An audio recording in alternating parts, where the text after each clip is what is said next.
podcast is part of the Sports Social Podcast Network.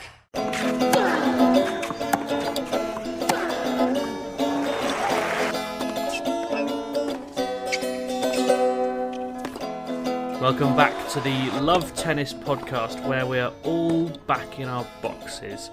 Calvin's back in Barnsley, I'm back in London, George is back in... Well, which part of the world are you in, George? London, Dalston. Muted London, as you went with there. That was a pretty bold move early on. We've got loads to talk about, of course. I'm going to apologise for the delay to this podcast. I had several messages on Monday going, where's your post-French Open final podcast? We wanted to give it justice and have all three of us and do a full hour, and I felt that I should at least spend some time with my partner on Monday night, having been away for 2 weeks. So she didn't fancy the pod, weirdly. But she's been pied off this evening so that we can get some chat about Rafa Nadal out of the way. We'll talk as well about Emma Raducanu, who was in action in Nottingham today. I was there for all 35 minutes of it. We'll talk a bit about Iga Swiatek as well. Alexander Zverev has had surgery. We'll discuss what we think that means for him. We'll talk about the news that WTA might be negotiating 50% points for Wimbledon and whether you really can be half pregnant or not. And we'll also discuss Calvin's incredible doubles team, which I had the pleasure of watching this afternoon. However, George, you already have something to say. I have an early pressing question. I want to know what Calvin's drinking. Well, why would you ask that when you know Calvin is currently eating? like you just completely mugged us off. Like, I reckon we can get through the first 5 minutes of this podcast without anyone knowing Calvin's currently having his dinner. I just saw him have a big pint or something. I was like, I really want to know what's in that. Still Vimto. Still Vimto. You see, it was worth asking, James, because I thought it was like a really rogue Northern Ale, but that's even better. It's just Vimto. It's Vimto, right. Yeah. Okay. And, I mean, and grown-ups drink that, do they? Yeah. It's the best dilute that you can get. Right, okay. As long as you get the full sugar one. Don't mess around with the no added sugar, because that's just crap. Right, well, there goes our sponsorship from No Added Sugar Vimto, I suppose. Let's move on. Let's talk about Rafa Nadal. He won the French Open, as we said he would. I think pretty much, George, you and I did a quick preview on Sunday morning before the final. I think it pretty much went, and I hate to say this, exactly as you said it would. Nadal romping through the final. I think you said fewer than 7 games. I think I did say fewer than 9, but actually said he would win about 7. I think he won 6 in the end. Yeah. So You've done pretty well there. I give you some credit. I mean, was there anything that was unexpected there, or did you just clean up at the bookies because you were so confident? The funny thing is, Ruud actually exceeded my expectations in terms of how the match went. I thought he played actually some quite good stuff, like early in the second set particularly. I thought Rafa was like a very weird thing to say when he's won 3-3 in love, but I thought he was really poor. Like I think Rafa was totally takeable in that match by someone who wasn't playing the first French Open final. But you know, there's been images of him walking around after the match, barely able to hobble about. And as I kind of said earlier in the week, you know, I still can't believe Djokovic didn't beat him, to be honest. That's the one result I can't get over. Like, I don't think Nadal was in that great shape playing that good tennis apart from that first set against Djokovic. Just was a really weird match from his side. And, you know, obviously all praise to Nadal. He's done an amazing feat winning this. I don't understand how he's been injecting himself to the point of getting through when you can see he's in so much pain, and he deserves immense credit for just being there, being hardened, just doing what he does best there. But I think Djokovic has to be looking at this as a total missed opportunity from my end. We should, because this is the first time we've spoken since Rafa did his sort of big reveal. He had throughout the tournament said, look, my foot's sore and I'm dealing with it, but I don't really want to talk about it anymore. Kind of out of respect to his opponents to a certain extent, I think, but also probably because he didn't want people knowing too much about how bad it really was because of what that might give them. Just to kind of give you a précis of what he said after that, He revealed he'd been having multiple injections before every match during the French Open into two nerves in his foot to try and limit the pain that he was having there. He then said that he cannot continue this way. He's not going to do that again at a tournament. They're exploring other options. He has now, I believe today in Barcelona, had what's called a radio frequency nerve ablation, which I'm told is basically like a long-term anaesthetic, but it's quite specific. You essentially kind of confuse the nerve into not sending pain signals to the brain, and it could give him a bit more relief from the pain in his foot that might allow him to play. Yes, George, you mentioned that. There are some amazing videos. If you go to my Twitter, you'll see one of them of him doing his photo shoot with a trophy and like full-on hobbling, like full-on Andy Murray peak hobble, like he's got something in his foot. I mean, he does. It's a big hole in one of his metatarsals. He says he will try and play Wimbledon. His agent Benito was very angry with one Spanish journalist who wrote a story in Marca that he wasn't going to play Wimbledon. Practically had him up against the wall in a press centre, which was extremely amusing. And the whole British desk were aware that this was about to happen, and everyone turned around to watch. It was a proper popcorn moment. He says he wants to play Wimbledon. He says he can't give a clear answer that he will because he doesn't know if this procedure is going to work. He also was pretty clear that if it doesn't work, they're going to have to think about surgery, and there is no guarantee that the surgery will work or will get him back to a level where he can play tennis. Calvin, Rafa Nadal has cried wolf quite a few times before, and I wonder if you think this is him crying wolf again, or whether this really is actually last chance saloon. No, I think we've got to take him at face value on this one. I think he clearly is hampered. I mean, I'm amazed that he ended up winning that tournament. If you'd have said that he'd end up winning the tournament when he was 2-1 down to Felix, or 2-1 up, I can't remember which one it was. But as they started the fifth set of the match with Felix, I would have given him 5 or 6% chance of winning the tournament from there. Go on, George. Just to say, the only thing I won't take him at face value at is he's going to play Wimbledon, or even considering it. I'd be absolutely amazed if he turns up, to be honest. And that's not like me saying he's a liar or whatever, but we've just been here before so many times, and seeing the state of him after that match, I just find that totally impossible to believe at the minute. I think he's trying to kind of best case scenario it. There's also, you have to remember, they are contractually obliged not to say that they are not playing a certain tournament until they have officially withdrawn. I was reading the Grand Slam handbook the other day, and there is a clause that says you must not say that you have withdrawn from a tournament until you have told the tournament themselves, which is quite interesting. So it's why you do sometimes players say, well, look, that's the plan at the moment. Straight after certain tournaments, they'll get asked, so yeah, you're going to play here, because people know they're already entered. And they will say, yeah, that's the plan, because they're sort of legally not allowed to say anything else. So there is an element of that with Nadal as well. He is on the entry list at present, and he hasn't been withdrawn yet. I also think he is best case scenarioing it, and he desperately hopes that this radio frequency nerve ablation does work and that he is able to play Wimbledon. There's also the calendar slam is still on, and he might think, there's a chance he might think, can I get through Wimbledon and then I've got 2 months off to get myself ready for the US Open. It's not like he needs to play any kind of hardcore schedule. Yeah. So my feeling is he probably won't play Wimbledon, but I don't know how desperate he is. That hardcore slam is winnable, because for the first time in a good few years, Djokovic is not such a massive favourite in the slams. I'd even make him probably fully fit, or as fit as he can hope for. I'd make him at least joint favourite for Wimbledon, Nadal, if he played it, and US Open in the top 3.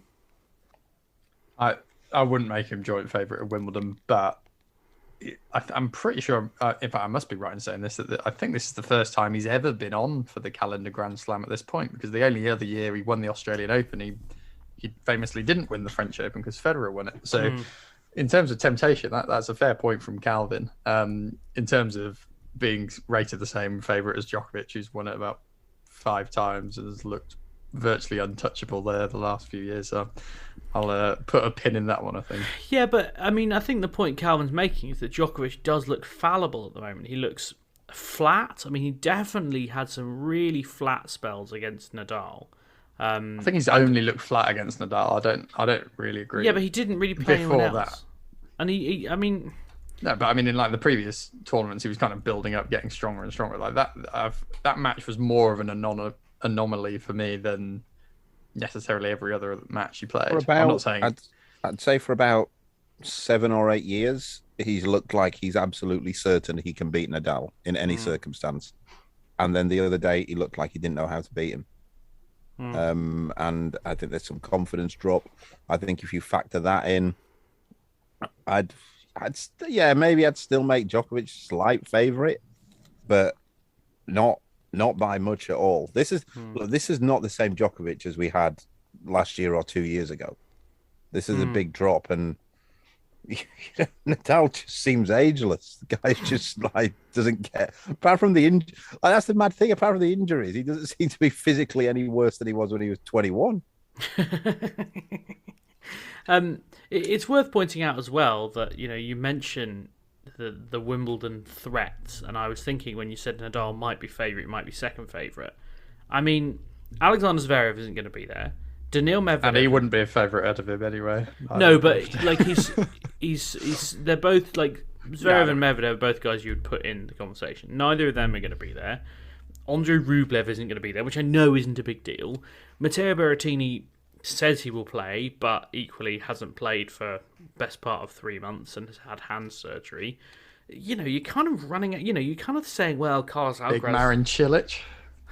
I mean, you can't rule him out. I don't know if I can cope he's with He's probably put himself back in like top 4 favourites now, Cilic, given his kind of pedigree and performance at the front. Top 4? Given the absentee, give the other absentees. Name me 3 people who aren't Djokovic, Nadal, Alcaraz that you'd have above Cilic right now based on fitness, form, and whether they'll play the tournament. Norrie? Tsitsipas? Felix. I mean, everyone says Felix. Yeah, Felix. Yeah, Cilic just played like one good tournament in... He's very good on grass. He's been there once to the final. What is the definition? Queens a couple of times. What is the definition of recency bias with George Belshaw? He's pulled in Cilic as one of the top 4 So you're telling me Cam Norrie, who's never been beyond the 3rd round of a Grand Slam, is a bigger favourite to win Wimbledon than a bloke who's just been to the semis on his worst slam and his best surface is grass. I mean I didn't say bigger favourite. I said I'd have them. That's on what the you same, literally just said. I said I'd have them on the same level, and neither of which are on the top 4. Like Tsitsipas is bigger favourite than Cilic. Yeah, I'd get behind that. I've always thought Tsitsipas should be good on grass, and he's playing quite a big grass court schedule. Marin Cilic, never actually done it on grass though. Well, not in his senior career. As he was at that is quite a big part of his career now. He's been senior for a while. Marin Cilic has only won 4 matches at Wimbledon since he made the final. I don't know if that makes you change your mind at all. No, not really. Right, okay, very good. Would you like to know who the last person he beat at Wimbledon was? Don't know. He's had a Benjamin bad Bonzi. Second round. Oh, that's a tough one to be fair.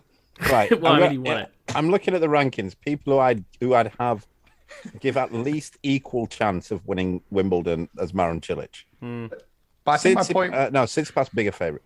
Felix bigger favourite.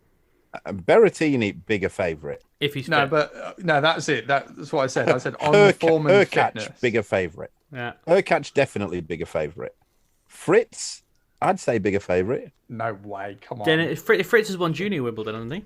Shapovalov means nothing. Do you know how many junior Wimbledon champions have gone on to win senior Wimbledon? I know for a fact that since 1998. I know for a fact that you know the answer to this as well, which is annoying.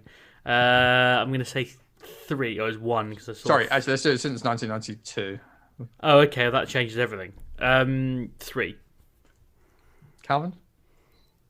Federer won it, didn't he? Nadal didn't. Murray didn't. I think he'll win. Is it just Federer? It is just Federer since the 90s. It's weird though that conversely, junior French Open champions have done very well, right? Actually, in the men's game, no. I was thinking to women's, write a piece on this. Yeah, men's game only. I think I'm right in saying only Wawrinka's gone on to win the French, having won it as a junior slam. Right. No, but the men's is a bit skewed at all the slams because it's the same three guys that win nearly every one. Actually, again, though, you can tell I've just done a research piece on this. It's actually been the same it's through not history. Very good broadcasting, actually, George. Sorry. Keep mentioning the same thing. I spent far too long reading about this, but right. It's actually I thought it was going to be a skewed thing as well, Calvin, and then I went back really far, and it actually just wasn't. Like the only people who've won it, like from junior to the mains, have also been people like Borg and McEnroe. Yeah, but I think the thing is there though is that you get a different junior Wimbledon champion every year, whereas you get multiple slam champions. So you don't get it doesn't correlate in that way. I'd like to know and George, you may or may not have done this maths, but it's maths, so I'm guessing not. I'd like to know the average number of wins over the next 5 years of junior Wimbledon champions. That would be quite just average number of definitely match wins. Because winning Wimbledon is such a binary thing. So few people do it. But yeah, so since '92, so that's 30 years. Federer's won how many? 8. Mm-hmm. Federer's won 8. Sampras has won 7.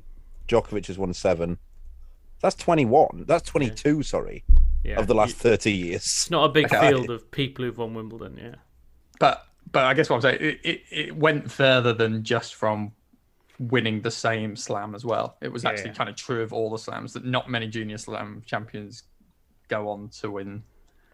I also think juniors and men's isn't a great indicator because, I think junior women's is usually a pretty good indicator because junior women are often. I thought the women's was going to be infinitely better. It was stronger, but not as strong as I thought it was going to be. It was interesting.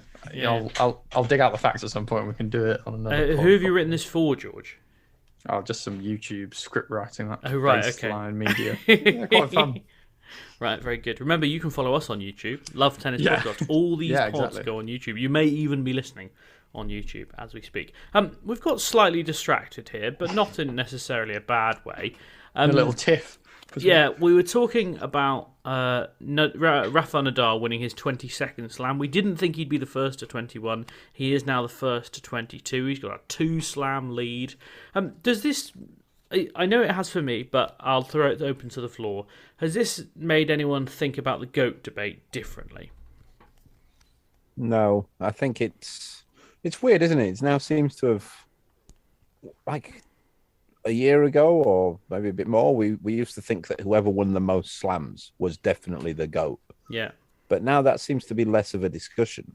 Maybe it's because Federer's just stopped playing so much, and there's so many injuries, and towards the end, I don't know. I guess the only thing it's made me think is that we'll probably just remember all three.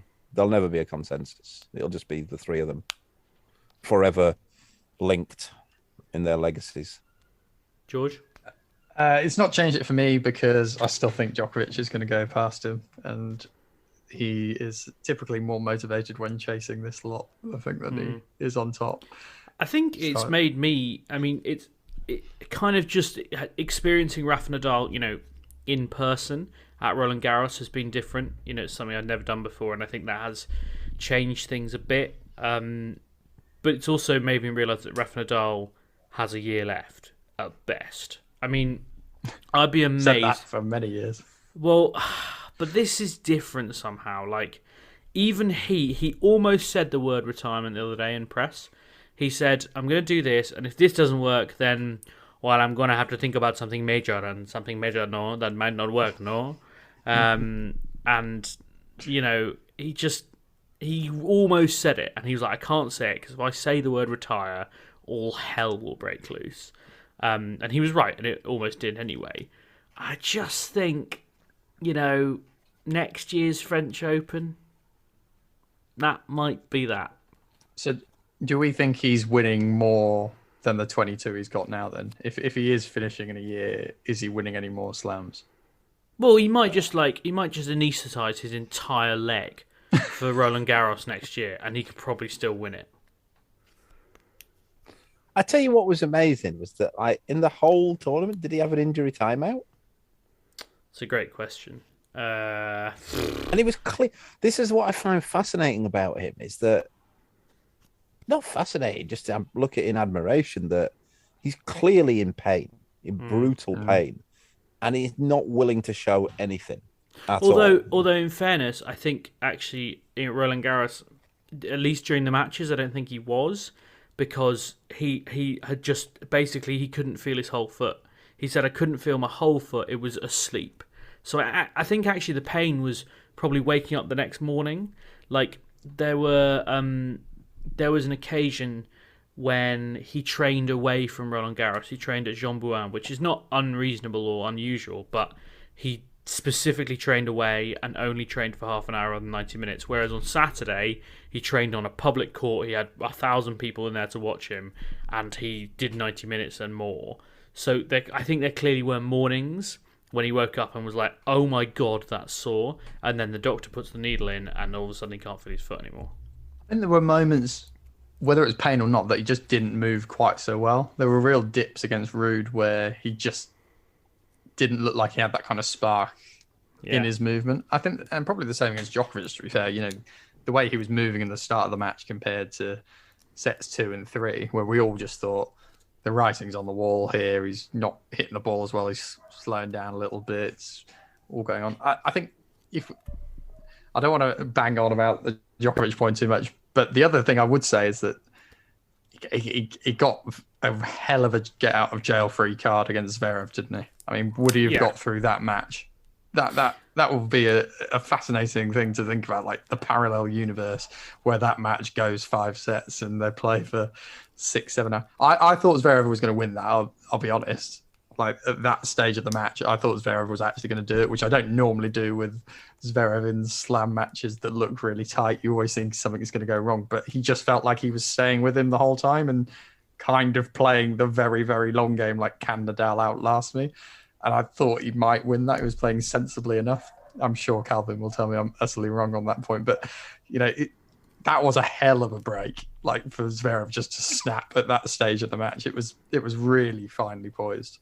Yeah, he did. I mean, I don't disagree, but then I'm not sure what was different at the end of the second set to the end of the first set, and Zverev just didn't have the bottle to get the job done.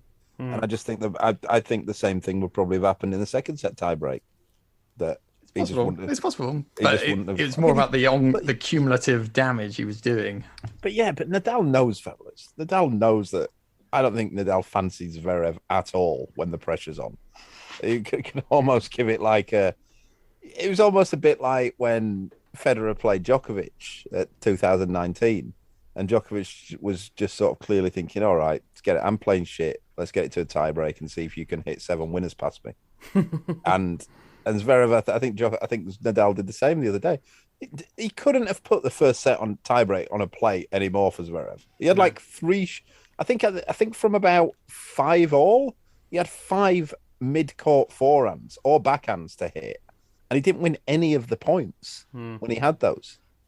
So it's funny that word, put it on a plate. There were so many points in matches I felt that from Nadal this year where I was like, they're just not playing well enough to beat him. He's giving them loads of chances. But am I just completely watching this? Like, is Nadal actually just making things so much harder than it looks on TV? Like, there were just moments of that Ruud match where I was thinking, God, if someone could hit a back down the line, they'd be killing him every time here. Or against Djokovic, if Djokovic was actually anywhere near close his best win, or is he just dragging them down? What? I don't know. I bet Stan Wawrinka was watching it thinking, I wouldn't be making these errors. give me mid-court forehands or down the line backhands, and I'm cleaning up. Federer was probably thinking the same. Like Fed was probably because Fed don't forget Nadal. Oh God, here we are with the team again.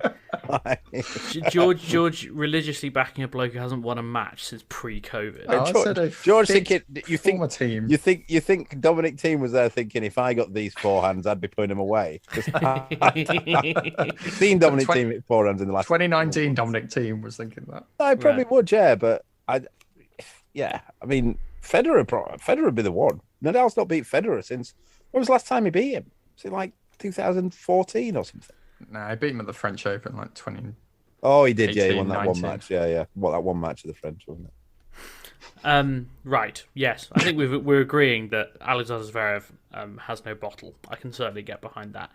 What do we make of Casper Ruud on the basis of this? He's someone who has played an awful lot of clay court tennis. I think he's played 40-odd matches over the last 12 months on clay. It's almost as though he had targeted this French Open and said, right, I'm going to really sort this element of my game out. He has, in fairness, played very well on hard courts as well. He got to a Masters final just in Miami, I think I'm right in saying. George, I mean, I'm not going to say he bottled it. I think that's unfair, but he did admit afterwards that he was overawed by the occasion somewhat. The moments he played really well, though, and a lot of what he did, which is always going to sound weird, a lot of what he did was really good. He just then didn't execute it. Yeah, he put himself in a lot of really good positions to hurt Nadal, and then just made some terrible errors. I mean, look, some of the match was incredibly unwatchable. I thought, from both of them, there were like miscued shots and things dropping into the bottom of the net or shanking shots flying off. Ruud, if anything, just seemed to rush a lot of the time, I think. And that's probably what he's kind of talking about there, that extra weight of pressure, probably thinking, this guy's not playing that well. I'm just not doing my game as well as I have been. But again, it's a similar story with Gauff in the women's side. I'm not going to be too hard on Ruud because that's a first experience for them. They've had really good tournaments. It's been another step forward in their career, and they've lost to the best clay courter on the planet. So it's not like any great shame in what they've done in this tournament. And I saw as much from Ruud, even in defeat to Nadal, to think, okay, once you get these old blokes who just win everything out the way, this guy can have a shot at winning this title at some point down the year. Honestly, he's a very good player. He might get one of Alcaraz's 45 slams. He said afterwards, it was the first time I've experienced to be in the situation to play a Grand Slam final. I don't think it really got to me until I stepped on court today and saw the full stadium and felt like the atmosphere in the crowd. I have to say, again, it was my first French Open final as well, and I hadn't felt that atmosphere. And being in Philippe Chatrier for a Rafa Nadal match, it's like a Davis Cup tie. It's that level of rowdiness. It's that level of one-sided support. And of course it's hard to come up against that for the first time. And I think the other thing is that Nadal gets used to it every match of the tournament. Yeah. Like, he has that atmosphere all the time. And, again, this is something that other players just don't get compared to people like Nadal, Federer, Murray at Wimbledon. They just don't get that sort of atmosphere, and these guys get it everywhere they go.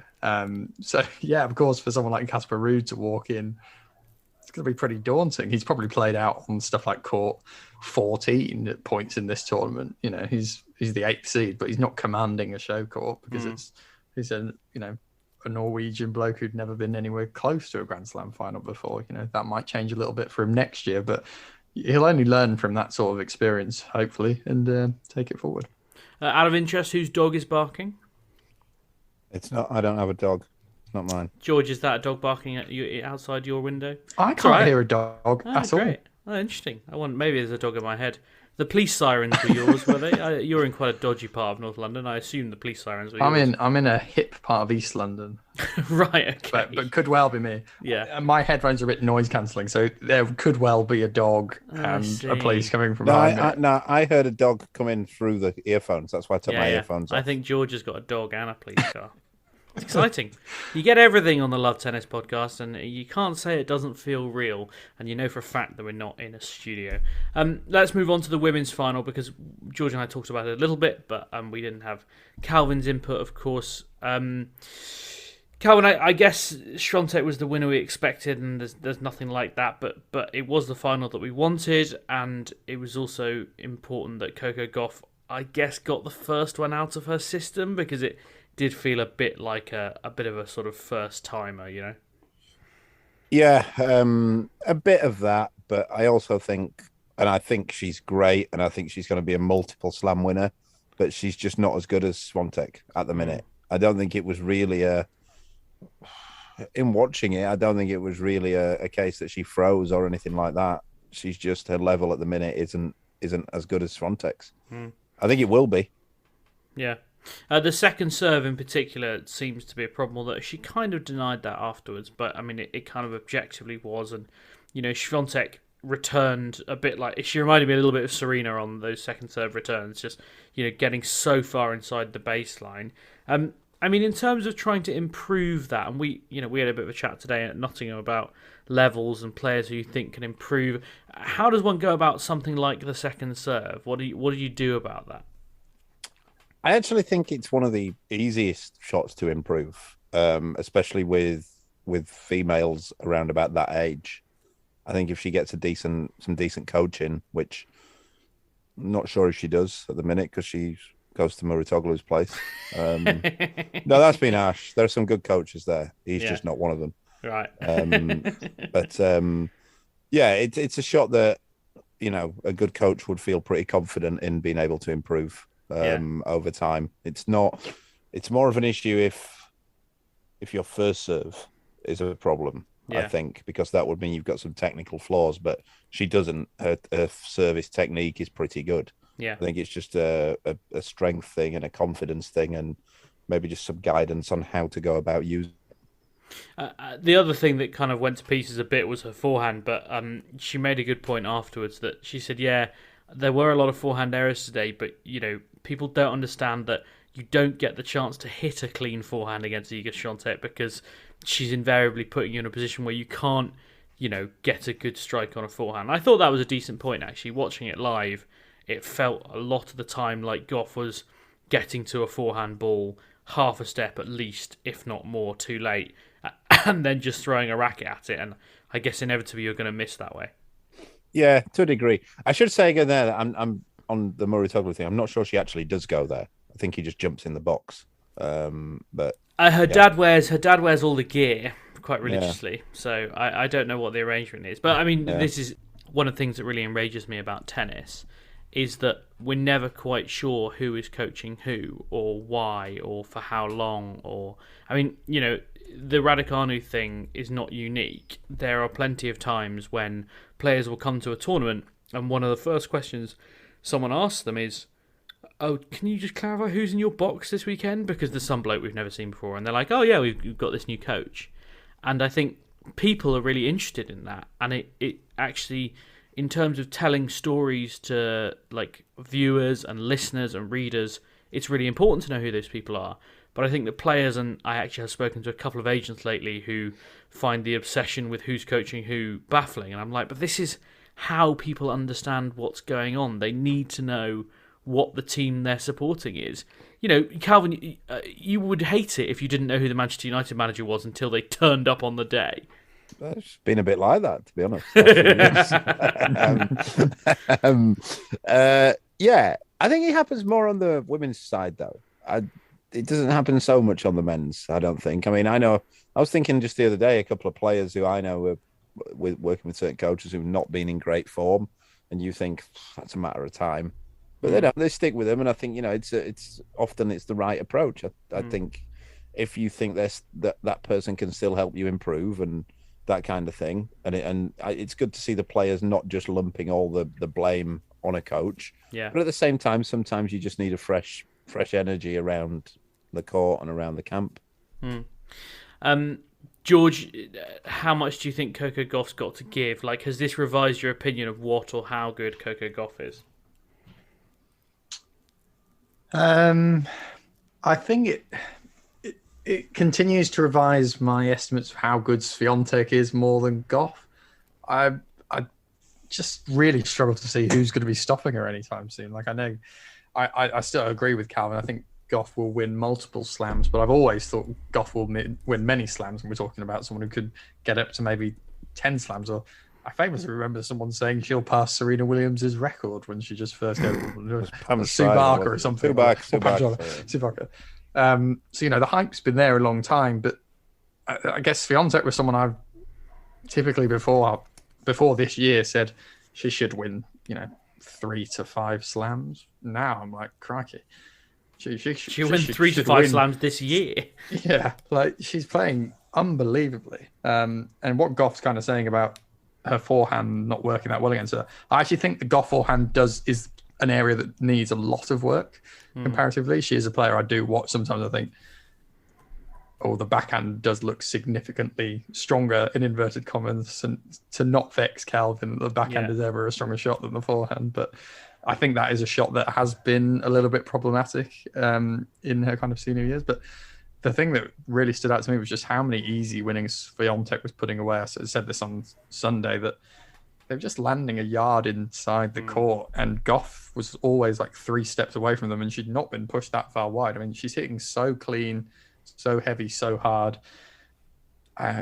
It's really hard to see who the player is who's going to be close to Swiatek in terms of this regularity of great form within the next 2 years for me.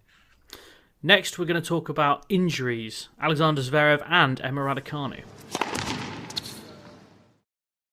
BetMGM is pitching baseball fans a chance to swing for the fences. Register using code CHAMPION200 and win $200 in free bets when you place a $10 moneyline wager on any Major League Baseball game and either team hits a home run, regardless of your bet's outcome. Enjoy baseball like never before with BetMGM's daily promotions at your fingertips all season long. Download the app or go to BetMGM.com and use code CHAMPION200 to win $200 when you bet $10 on an MLB game and either team hits a home run. Sign up today and find out why nothing beats a win at the King of Sportsbooks. Major League Baseball trademarks used with permission. Visit BetMGM.com for terms and conditions. Must be 21 years of age or older to wager. Virginia only. New customer offer. All promotions are subject to qualification and eligibility requirements. Rewards issued as non-withdrawable free bets or site credit. Free bets expire 7 days from issuance. Please gamble responsibly. Gambling problem? Call 1-888-532-3500.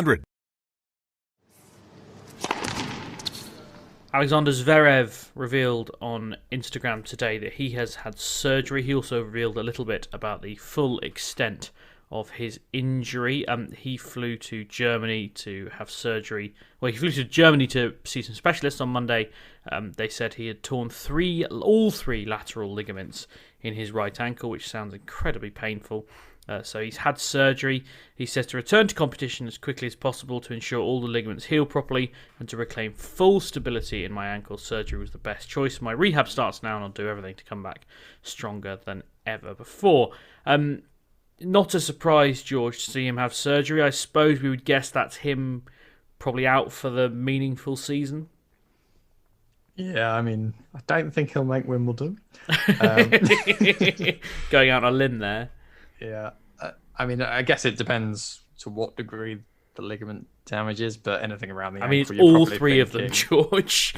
So, yeah, I mean, that in which case you're kind of looking at, start next season, I'd have thought. You'd think so, surely. Yeah, I mean, that could easily be a year if it's really bad damage. I mean, we don't know what level of damage it is. Him saying it's all three could be,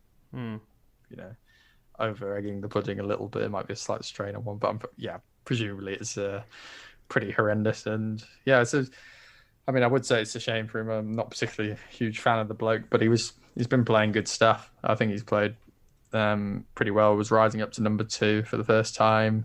It's, I guess, from a pure tennis perspective, is a big blow for him. It always strikes me as someone who looks a bit. I don't think he moves particularly well. I just think he's tall and can get places. Like, he strikes me as someone who will always look a bit awkward on court, and I just struggle to see him coming back fully, properly. I don't know. I've never had a really serious injury, touch wood, and so I don't really know how a sports person who's ever been through one ever gets back on the court ever again. After that happens to you. Calvin, you've worked with guys who've had big injuries. It must be such a mind twist to come back and try and play again. Yeah, it is. I mean, just recently I've had one. Not as well, I haven't said that. It's been out for 4 months. Yeah, and it's more the little niggles. You know, you think that, yeah, it kind of gets in your head because then you don't want to move so much in case you cock it up a bit more, or and then you get like little niggles. You have to have a little bit more something else done and fluid drained and that kind of thing. It's just frustrating. It's just really frustrating. Yeah. It'd be interesting to compare Luke's meniscus repair to mine in a minute. Yeah. I'm sure he's getting better professional help looking at it. Yeah, it's different. You know, the ankle's a rough one as well. Especially in tennis, yeah. Yeah, because then you never really... I know players who never really regain confidence in their ankles. And I know, like, you see a lot of players wear an ankle support, and I know the physios almost to a man will always say that you shouldn't keep the ankle support on. As soon as you no longer need it, you should take it off, because your ankle then becomes dependent on it. And if you keep it on for too long, you can never play without them. And I think that's kind of been the case with Andy Murray, because he plays with both of them on all the time. And it's not that the physios will always say, because the players always go, well, why not have the extra support? But the physios always say that it's not extra support. It's only the same support as a fully functioning ankle would give you. But once you stop using them, the ankle becomes dependent and you keep it on forever then. I think in terms of kind of like Zverev's environment as well, like in terms of the tennis scene, this is a disastrous moment for him. I mean, he's literally just had the biggest slam win of his career by a mile, taking out Alcaraz. He may well have gone on to secure an even bigger slam win, although you two severely doubt whether that would have happened. But he's in this kind of time gap right now where you're thinking about what are the slams he's going to win and when's he going to win them. If Alcaraz continues developing like we think he's going to develop, and Zverev kind of admitted on court after beating him, he said, you know, it's a good job I beat you now because you're going to be killing the rest of us for the next 10 years. You know, this is quite an important window, I think, for Zverev, with like Nadal and Djokovic tapering slightly, struggling a bit more physically. Alcaraz maybe not quite there, but very, very close. You know, this is a real time for guys like Zverev, Tsitsipas to believe, Medvedev, who's already won one, to think we're going to win these slams right now. You know, this could be a window shutter for Zverev if other guys develop, and if he doesn't come back fully confident, you know, he could be out for a year easily with that sort of thing. You never know. And as Calvin says, when he comes back, could have many, many niggles. It's all ifs and buts, but it feels quite a significant moment in his career, really. It does. I mean, it did crack me up a bit, Zverev saying that to Alcaraz. Like, Zverev's what, 23? He's like 25, I think. 25, I think. He's older than you think. Yeah. Even then, like, you'd think, you know, come on, give yourself a bit of respect.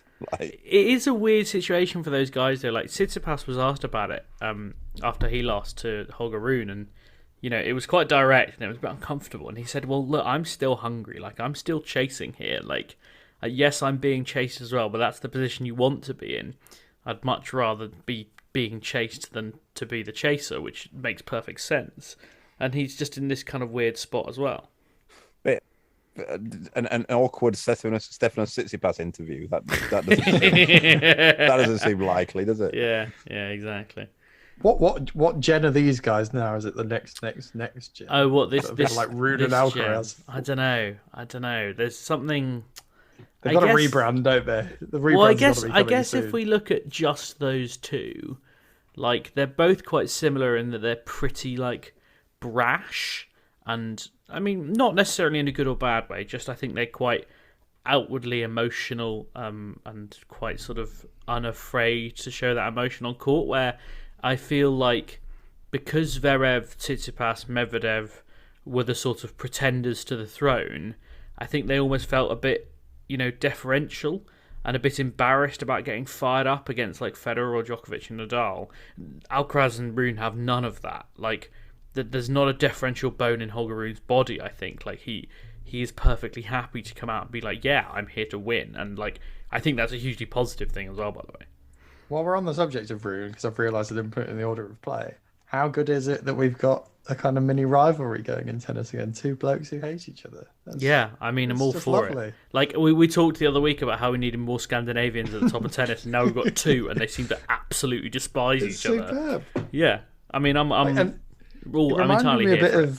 It reminded me a bit of that, like, Murray Verdasco gate after the US Open, this kind of locker room thing where you've got someone claiming someone's run over and done something terrible. And everyone's parents getting involved. I mean, I'm a huge fan of people's parents getting involved. Come on, first round Wimbledon or whenever they can meet. Having today seen Camilla Giorgi's dad up close and personal in the flesh for the first time, albeit he's not a great example because I think he probably shouldn't be allowed near a tennis court ever again. But yeah, I'm all for terrible parents in tennis. It provides, within reason, I should point out. It certainly provides drama. Let's move on. We talked about Alexander Zverev's injury. There's another injury we had to talk about at Nottingham today, where I was courtside for 35 minutes of Emma Raducanu. She described it afterwards as a freak injury. She was playing Victoria Golubic, the Swiss world number 55. She got a cracking one-handed backhand, which I was actually more excited to watch really than Raducanu in some ways, because I've seen lots of Raducanu and not seen a lot of Golubic. And sure enough, it was firing, but Raducanu wasn't. She pulled something in her side, her left-hand side, in the first game of the match. She called it a absolute freak injury. She'd been feeling fine. She requested the physio after the second game. She had a medical timeout at the first sit-down. She popped a couple of pills to see if that would help. And she got treatment at every sit-down after that. She actually broke Golubic twice, which was kind of a testament to maybe how good she could have been. She only held her own serve once in her 4 service games, and then eventually the physio just said, look, it's going to be extremely difficult for you to do anything here. And she, probably pretty wisely, with a pretty important tournament coming up in 3 weeks, she withdrew.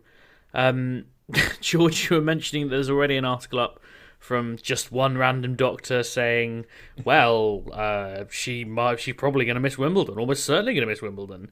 The key from her press conference really was that she's no idea what it is, because obviously she'd just come off court. But I can tell you that as she walked out, she was sort of swinging her right arm in a normal walking motion and wasn't moving her left arm at all. It clearly was very sore. Yeah, I mean, it's obviously a pretty big worry. I mean, probably about 20 days away from when she'd be playing a first round match at Wimbledon, so that's not really a great time frame. It's always really, really hard to say with this sort of things, like what grade of a tear it is, if it is a tear or if it's just a pull or whatever. I mean, it could be anything. Carrying on playing on it, if it was a bad tear, probably wouldn't be a great idea unless you're Novak Djokovic, who can somehow sew himself up on court. Let's get into Novak Djokovic's abdominal tear. But yeah, I mean, look, I think Calvin sent us around some odds earlier saying she's the second favourite for Wimbledon or something, which I wouldn't have had her down as anyway, but this probably will take a little chip off her odds, and she's more likely to be 10-1 will she be playing than 10-1 winning it, I'd say. She said she didn't know whether it was rib or intercostal or side strain. It was in that kind of general area. It was affecting her serve more than anything else, albeit it was on her left-hand side. Calvin, you've seen this happen to players before, and I know that, am I right in saying Emma had quite a sort of injury-strewn junior career as well? Yeah, I think she's always been a bit not quite as robust physically as what she may have wanted to be. Always quite a lot of injuries when she was coming through. I don't know the severity of them or whether it was one particular injury or what, but she always seemed to be winning something and then not play for a couple of months and then win something again, then not play for a couple of months. Has anyone calculated the rankings drop if she can't make Wimbledon? It doesn't make a difference. Doesn't make any difference. She's losing her points anyway. Well, silly me. Well, either way, if we count it, well, then it's absolutely fine. She doesn't need to play. That's fine. No, I totally forgot about that. Well, actually, we might come on to could be half the points she'd be keeping. Well, so what's the story here, George? Let's get on to this, because there's not a lot more we can say about Emma Raducanu. She's going to have a scan, and we await the results of that with interest. So am I right in saying that the WTA are threatening, or there is a story that the WTA might restore 50% points to Wimbledon this year? Yes, that was the story. I think there was I can't remember who it was from the Mail. It wasn't Mike Dixon. It was I think possibly just a news reporter doing it. Which, funnily enough, actually can often mean it's more true because the news reporters really do have quite good links inside Wimbledon at the Mail. It's kind of also because they're not going to like stick their oar into someone else's patch unless they're absolutely sure they've got it right. And yeah, it was suggesting there's been negotiations going on, and it interestingly suggested the ATP aren't going to do the same, which would be quite a weird move from the WTA. I wonder if it's been somewhat charged by Osaka's comments and a desperate plea to try and get her involved. I'm not 100% sure. That's mere speculation, but it's weird they'd come apart, given tennis is meant to be so united and all that. I don't really understand why they just aren't approaching this the same way and having the conversations together, but that's maybe wishful thinking. Would it make a difference? I mean, is Naomi Osaka going to play Wimbledon if they have half points? Like, is that enough points to make her interested? I think it would be, because if she's genuinely talking about the most important thing to her is getting a ranking back up, that's a Masters series event. That's in terms of size, so it's still a big tournament in terms of the points you can get. So yeah, I think that is potentially a swing. She says she's going to play the grass court events. I'm pretty sure she said during the French Open, didn't she? So she may as well play. She's on the start list for Berlin, Masters. so for example. Yeah, so I thought I was disappointed. Obviously, we didn't really go into this that much because of the French Open and actually too much going on. But I was pretty disappointed anyway in the first place to hear someone like that say that, because you still want to be motivated to win a Grand Slam. No one's going to remember at the end of your career, oh God, she didn't get those 2,000 ranking points that year when she won Wimbledon. It's terrible. They'll be like, well, she won Wimbledon. It's a Grand Slam. It's massive. Like, honestly, I just don't think. I know it's important to the kind of ecosystem, etc. But for the actual player winning the tournament, I really think the ranking point should be pretty far down your concern. And she's good enough to be one of the players who could win the title. It's interesting. I had a good chat with Liam Brodie today, who was quite outspoken about it on Twitter, or at least saying that the players should have had a vote. And I kind of asked him about it to see if he wanted to tee off about it, as you sometimes do. And he had clearly kind of had a more measured opinion at this point. And he said, well, we're just professional athletes and we've probably all got self-interest at heart. And I think if there'd been a vote, the same thing would have happened, because everyone who gets into main draw or Wimbledon probably would have voted full ranking points and everyone else wouldn't have done. So we're probably as we are. And interestingly, he said, although there would be fluctuations, the reality is that everyone in the top 250 is going to lose some Wimbledon points. So it's not as though you're going to lose, 1,000 points, whereas everyone else is losing none.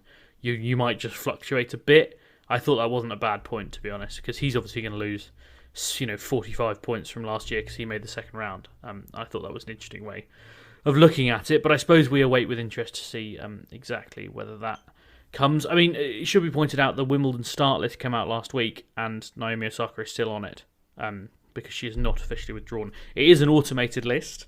Essentially, if you make the cut, which I think is 109 in the women's this year, you are into the list that is published, and then you have to physically withdraw, and the cut-off is obviously I think it's the start of qualifying, so they've got another 2 weeks, or just short of 2 weeks to make those withdrawals. George, did you want to say something? I just want to hear Calvin's views on half ranking points, because I reckon he'll be really pleased with that idea. No, I think it's a nonsense. Like, why, if you've either got to have them or you haven't. Like, what's the point in making it another Masters series? Like, if there was a Masters, so let's talk about Queens being a Masters series going forward. Would the British government be going, right, you can offer points for Queens and not Wimbledon? I don't, they should have ranking points anyway. That's my position on it. But it literally is half-assed. That's the thing. I will say I'd be staggered if the WTA offer it and the ATP don't, because I think they've gone so big on having this joint position on the whole thing. But just the half points is just an absolute nonsense. It's a 2-week event. It's a 1-8 draw. It's a 2-week event. Should have Grand Slam points. Yeah, you can't be half pregnant, as one of my friends likes to say quite often. Yeah, I don't know what position it defends that. I just don't get it at all. Why would you have half and not all or none? I don't agree with having none, but I can see the argument. Yeah. I think there should be full, but I can see the argument against it. I can't see any argument for half points. No, as you say, it's a compromise that suits no one. Just one slightly off topic, but vaguely linked point about the tours being united. It was also good to see the ATP say they're pulling out of China, which has been long overdue. Yes, agreed. I don't know if there's much more to add on that. We kind of all agree with each other, and no one needs to hear that. Let's move on to Andy Murray in a kind of stomping around way. He reached the semi-finals at Surbiton last week, I should say. He lost to Dennis Kudla, who, in fairness, is a man with a decent grass court pedigree by all accounts. I watched that semi-final on a dodgy stream from the Roland Garros press box. It looked an incredibly quick court. There weren't a lot of breaks of serve going on. I think Murray was winning something like 85% of points behind first serve, which tells you a lot about what was going on with the court. But I suppose he got 4 matches under his belt in the space of 5 days, and George, that's probably pretty good for him at this point, isn't it? Yeah, and I think Kudla's a good opponent to start testing yourself out on the grass. I think I'm pretty sure he went through qualies last year and then lost to Djokovic, didn't he? In the third round, and beat your favourite Davidovich. Is that right? Alejandro Davidovich Fokina, the legend. Yeah. So look, he knows how to play on the stuff. Yeah, I think it's a funny one for Murray, isn't it? He felt like he was in quite decent form before that illness suddenly again, and then kind of come into the grass. This is all the eggs in one basket, but there's also a bit of a fear with him, just as ever, that you're just worried he's going to overdo it and then ruin Wimbledon. So he'll be flying through all these matches, hoping to get a load of points and stuff, but it's Wimbledon. He wants to make the biggest impact. So yeah, I think it's a really interesting time to watch Murray, and I think he'll go further than Raducanu at Wimbledon. There is a slim chance that Murray could be seeded for Wimbledon, which would be pretty amazing. He's out in Stuttgart this week. He's already picked up 1 win. He's beaten Christian O'Connell to reach the next round. That win is going to take him up to 63 in the world. If he wins the whole tournament in Stuttgart, he'll go up to around 35, which would, given the dropouts from the top, there's already 3 guys out from the top, or 4 guys, I should say, with Zverev, Medvedev, Rublev, and Khachanov. That will probably be good enough to get him a seeding. It's not hugely likely, of course, but nevertheless, it is possible, so one to keep an eye on there. He's got Alexander Bublik in the next round, who I seem to think he's played quite a lot over the last 2 years, and he doesn't always particularly enjoy it. He lost 7-6, 6-3 in Indian Wells in what was quite an ugly game, but he beat him in Rotterdam, so and of course beat him at Wimbledon 5 years ago. That's slightly less relevant. Bublik beat Dennis Kudla as well today. That could have been a rematch. So, also, you know who Bublik's playing doubles with this week? Kyrgios, isn't he? Nick Kyrgios. Oh, that'll be fun. Which is funny because Bublik played doubles with Thanasi Kokkinakis at the French Open, and I asked Thanasi what it was like to play doubles with Bublik compared to Kyrgios, and he said Nick's a bit more focused, which tells you all you need to know about Alexander Bublik. Yeah, exactly. Amazingly, Kyrgios will be the locked-in one of that pair, but they're already through the first round in Stuttgart, so credit to them. Tough guys to break if they're on. Serving in fairness, if they are both reasonably locked in, you wouldn't want to mess with them. Which kind of segues us nicely into the most informed doubles pairing in the world, which is Henry Patton and Julian Cash, half of which is coached by our very own Calvin Betton. I had the pleasure of an in-person meeting with Calvin today down at Nottingham, which I said this to you on site, Calvin. It's a lovely little event now. I mean, it's an ATP Challenger and a WTA 250, and it's, £11 for a ground pass, and on the first couple of days you can see some really good tennis. Yeah, and it's quite busy today, wasn't it? I think that probably had a bit of a Raducanu effect there, but yeah, I think you get a lot of local people there. It's quite a big tennis fan base in Nottingham. It's obviously got a huge tennis centre there and a couple other centres as well. So. Yeah. I sort of mentioned Patton and Cash to blow smoke up you a little bit there, but I mean, the lads have played really well. I think, how many matches unbeaten do you think it is now? That is 22, I think. today after today's win. They beat Nick Monroe and Alexei Popyrin 6-3, 6-3. I mean, just people won't necessarily know the two of them, but Henry in particular. I mean, you guys have been working together pretty much since the beginning of this unbeaten run, right? Which I'm not going to give you the credit for, but yeah, I've been coaching him for about 2 or 3 months now. I think. Okay. Well, I mean, for people who don't know him, I mean, I saw him for the first time today, and my first words were, "What a unit!" I mean, he is a big unit. He's obviously a big lefty. What are his kind of strengths in doubles? Henry's a big lad, 6'6", left-handed, big serve, but he's a bit different from guys who are normally that size. He's got a lot of variety to his game. 2 big roundies, but also got really, really nice feel, nice touch, and doubles, huge wingspan.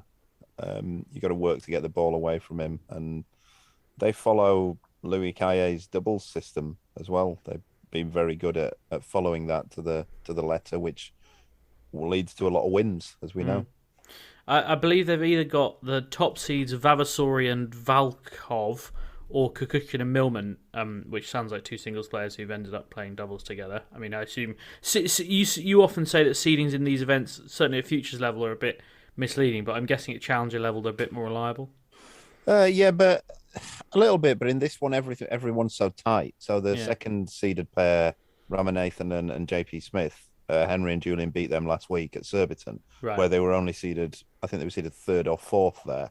But I would say the overall depth of this tournament is a bit stronger than Surbiton. But then there were some pairs in Surbiton who are playing in Stuttgart this week. So once you factor in the seat, like I say, that everyone's so close, and like for example today they beat Popyrin and Nick Monroe. Popyrin's obviously a very good singles player. Jack Sock's hovering in the draw, who's been world #1 doubles. So yeah, I was just going to ask how, like you mentioned, kind of the Louis Caillet double system. When you're coaching these guys, I know, Henry, how much of that method is involved in your coaching, or do you just kind of stick to the technical side of things for him? How do you coach a doubles player compared to a singles player? No, we'd always follow the system. It's very prescribed and set out. There's a move and a shot for each situation. You follow the patterns, and we always. You can do that in doubles, so we always talk about that. That's what most of the discussion in coaching is. If this happens, do I do this? And I sometimes have to remind the lads, or they'll want it clarifying. And it's all. It needs basically. You can't sort of do a bit of the system. It needs following. It's kind of like Pep Guardiola's football system, I guess, where if this happens, you do this, and if somebody breaks it, then the whole thing falls apart. So people who know Louis will know that he's quite an emphatic guy and quite no nonsense. I mean, does that mean that when you're on court with him, for example, maybe as you were this morning, or this afternoon, I should say, with Henry and Julian, does that mean you take a little bit more of a back seat and he kind of runs a session, or how does it work in kind of a collaborative sense?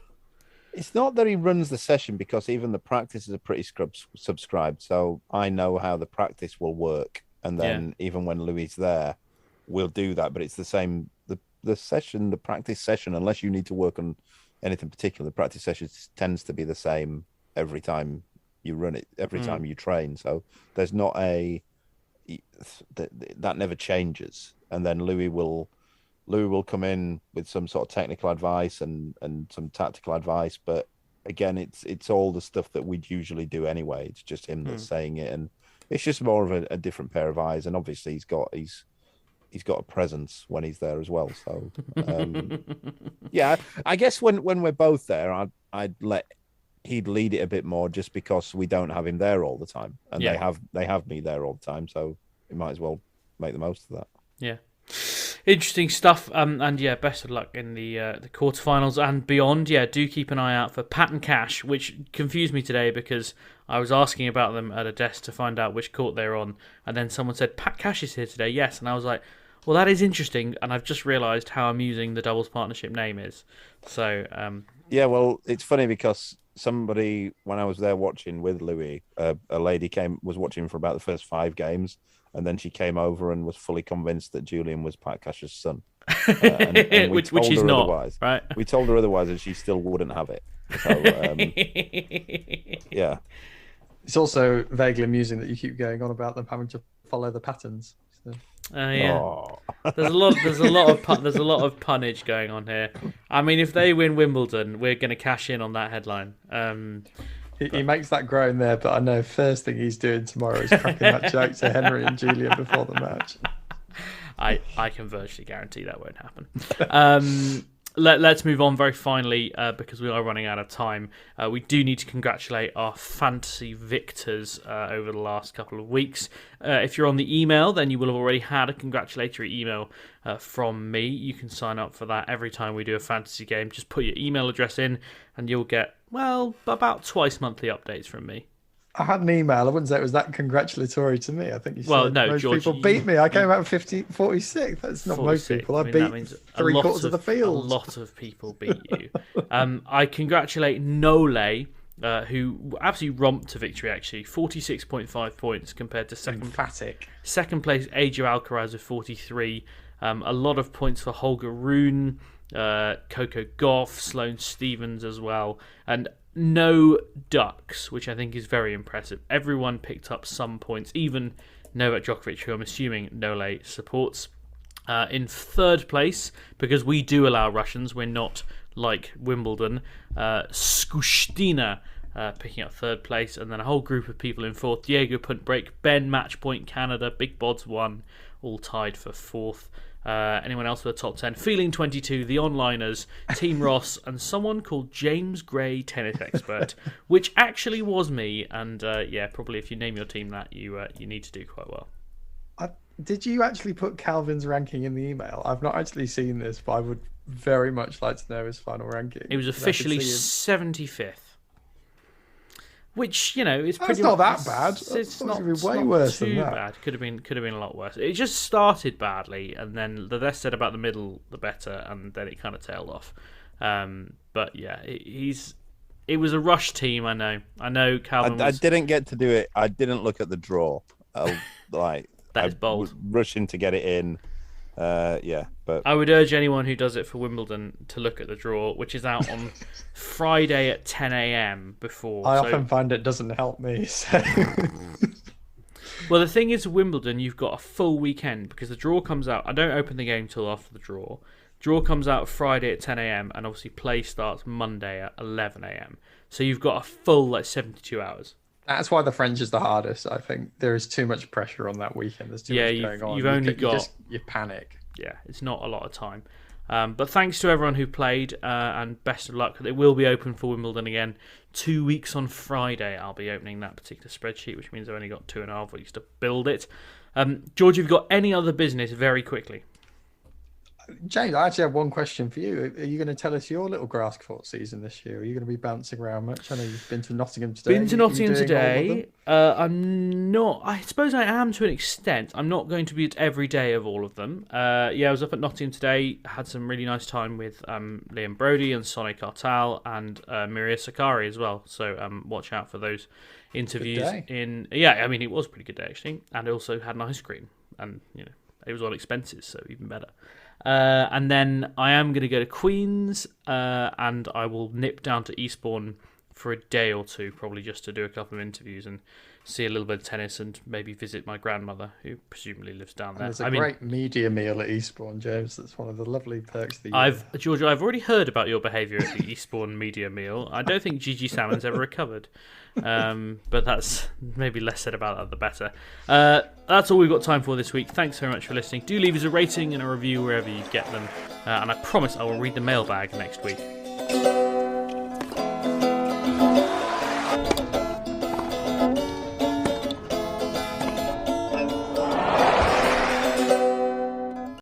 Sports Social Podcast Network.